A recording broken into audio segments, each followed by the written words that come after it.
करवा चौथ के व्रत की कथा। करवा चौथ की कहानी है कि देवी करवा अपने पति के साथ तुंगभद्रा नदी के पास रहती थी। एक दिन करवा के पति नदी में स्नान करने गए तो एक मगरमच्छ ने उनका पैर पकड़ लिया और नदी में खींचने लगा। मृत्यु करीब देखकर करवा के पति करवा को पुकारने लगे। करवा दौड़कर नदी के पास पहुंची और पति को मृत्यु के मुंह में ले जाते मगर को देखा। करवा ने तुरंत एक कच्चा धागा लेकर मगरमच्छ को एक पेड़ से बांध दिया। करवा के सतीत्व के कारण मगरमच्छ कच्चे धागे में ऐसा फंसा कि टस से मस नहीं हो पा रहा था। करवा के पति और मगरमच्छ दोनों के प्राण संकट में फंसे थे। करवा ने यमराज को पुकारा और अपने पति को जीवन दान देने और मगरमच्छ को मृत्यु दंड देने के लिए कहा।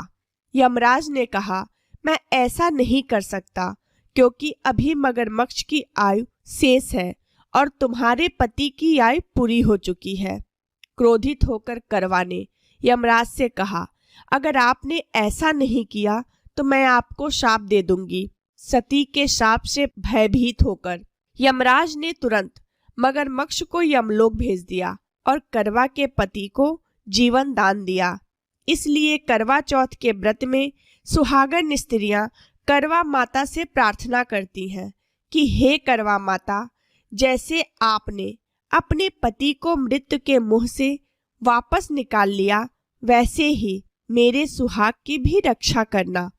करवा माता की तरह सावित्री ने भी कच्चे धागे से अपने पति को वट वृक्ष के नीचे लपेट कर रखा था। कच्चे धागे में लिपटा प्रेम और विश्वास ऐसा था कि यमराज सावित्री के पति के प्राण अपने साथ लेकर नहीं जा सके।